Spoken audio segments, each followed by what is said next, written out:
A csigaszivattyúk, a membrán-szivattyúk igényesebb változatai szintén térfogat kiszorításos elven működnek, de azért, mint látjátok, ez egy sokkal masszívabb szerkezet, és nem sűrített levegővel, hanem elektromos árammal működik. Ugyanazok a paraméterek vonatkoznak rá is, mint a membrán-szivattyúra, hogy gyakorlatilag bármilyen sűrűségű viszkozitású anyagot képesek továbbítani. Nagy előnyük az, hogy szintén nem érzékenyek arra, hogy esetleg gázosodik a közeg, vagy nem teljesen homogén. Önfelszívó kivitel, bárhonnan kis túlzással bármit el tud szívni és továbbítani. A lelke belül van, itt ezen a részen.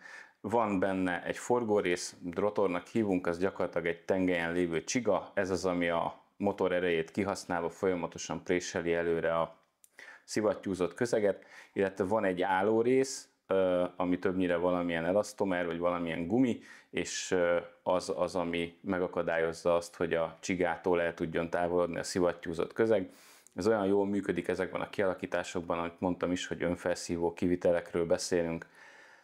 Ezeket a szivattyúkat elsősorban élelmiszeriparban, vegyiparban, gyógyszeriparban használják. Nagyon robosztus kivitelek, ez amit itt láttok előttem nagynak tűnik, de nagyon pici, konkrétan 500 liter per órát tud, frekvenciaváltóval vagy PLC-vel gyönyörűen beszabályozhatók, ez is egy olyan kivitel, itt látható rajta egy extra hűtés annak érdekében, hogy akár 30 Hz alatt vagy 60 Hz fölött is lehessen működtetni a szivattyút, ezáltal a szabályozási lehetősége gyakorlatilag nagyon tág határok között mozog.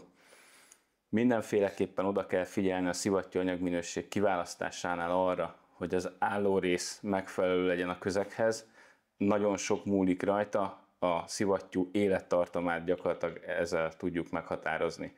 Ha nem jó a megfelelő kiválasztás a folyadékhoz, amit szivattyúzni szeretnél, vagy menet közben változtatsz, akkor nagyon gyorsan ki tudod nyírni ezt a szivattyú családot, és a javítása sokkal nehézkesebb, szaktudást igényel, és valószínűleg jóval drágább is lesz, mint mondjuk egy membrán szivattyú esetében. Nagy előnye ennek a szivattyú kialakításnak, hogy egyáltalán nem pulzál, tehát gyakorlatilag statikusnak tekinthető a szállított folyadék nyomása. Nagyon kíméletes a szállítása, tehát olyan esetekben is előszeretettel használjuk, amikor valamilyen szárazanyag tartalom, többnyire gyümölcspürében, gyümölcshús az, amit egyben kell tartanunk. Ezt a szivattyú azt is meg tudja valósítani. Természetesen, ahogy mondtam, mivel hogy élelmiszeriparban, gyógyszeriparban használható, ezért a megfelelő tanúsítványokkal természetesen rendelkezik.